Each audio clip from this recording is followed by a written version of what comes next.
Okay, so a good day. Again, I will be your online learning coordinator for this subject, social issues in professional practice. Thank you for joining this class. So for today, we will discuss the module 2, ethics and ethical responsibilities. So to start with, let us talk about the learning outcomes. So you are or you should be able to define ethics and determine its roles in society, enumerate and determine the differences of each ethical theory, determine the differences between ethical reasoning and ethical decision making, determine the ethical and moral implications of ethical responsibilities. Basically, at the end of the module, you should be able to do all of those four. Okay, so the main topic that we should discuss is ethics, and in order for us to understand that, we have to uncover the following topics such as ethical theories, ethical reasoning and decision making, ethical responsibilities. So, those are the main topics that we have to uncover in order for us to understand ethics. So, what is ethics? Let us define this terminology. So, it is the study of right and wrong in human conduct. So, it came from this Greek word, which means character. Um, Focuses on the theoretical examination of morality and as an equivalent of the theory of morals. It is also the field of inquiry whose subject is human actions, collectively called human conduct. So when we talk about ethics, we are talking about human conducts or human actions. Okay, so let's have the definition. The interpretation is done based on a system that uses a process of argumentation consisting of a mixture of inductions and deductions. So that is the definition of it. There are different kinds of ethical theories, such as consequentialism, deontology, human nature, relativism, hedonism, and emotivism. So let us talk about consequentialism. Humans' actions are judged depending on the results of such actions. So basically, you are being judged depending on again, the consequence, as they say, of the action that you have acted to.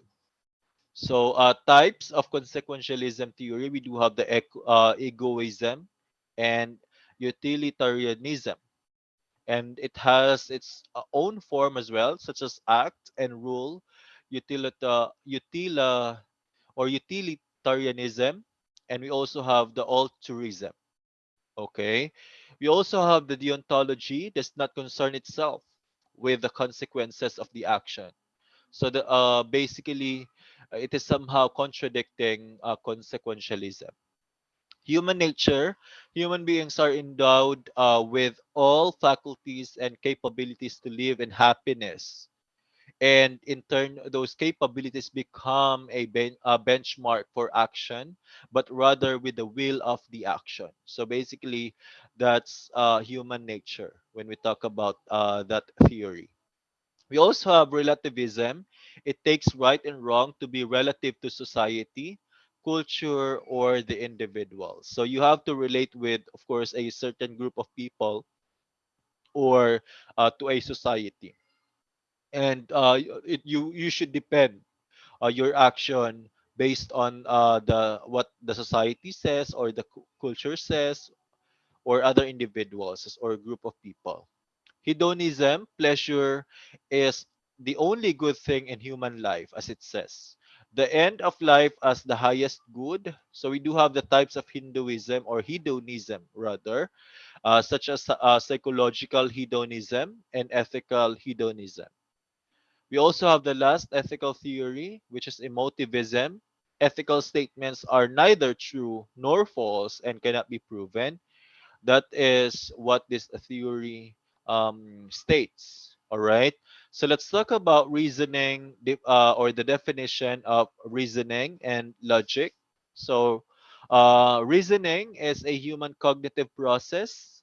Take note of that cognitive process. It involves our brains, of course, of looking for ways to generate or affirm a proposition. While logic, on the other hand, is a tool for distinguishing between truth and falseness. So we are talking about human logic now. Both reasoning and logic are important. Take note of that in decision making. So both of these should exist whenever you decide to do some sort of things. Okay. So let's have this flow chart here to explain ethical reasoning versus ethical decision making. So ethical reasoning is when ethical principles is integrated in the reasoning process, while ethical decision making is the process, take note of that, of making a decision which may result in one or more moral conflicts.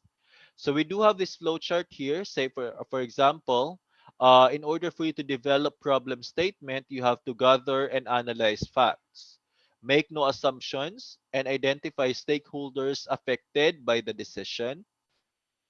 The next is in order for you to identify alternatives, it involves others or other people, including stakeholders, of course, in brainstorming.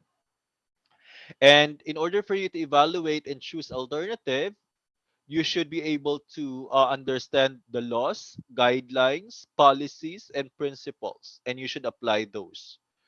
And then you should also be able to understand what is the impact on you, your organization, and other stakeholders.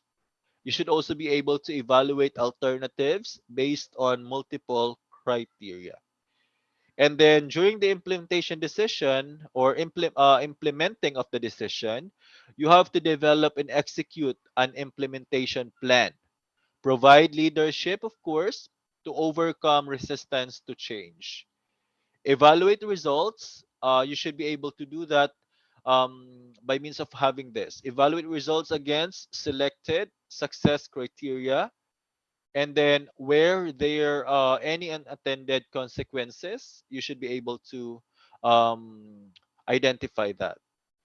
If this is, or if the this flow, or if the plan is a success, then that's the end of this flow chart. If no, then all you have to do is to go back to the first step.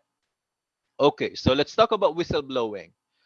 Whistleblowing is basically the process of calling to public attention, including especially to that of a higher authority such as government, what is considered an illegal or mismanaged act. Two methods of whistleblowing are the following: computer aided methods and traditional methods. Okay, so basically, computer aided methods, you have to use maybe a computerized automated system, something like that. Okay, and you also have, of course, harassment and discrimination. So when we talk about harassment, it involves verbal and physical, or verbally and physically creating an environment that affects an individual.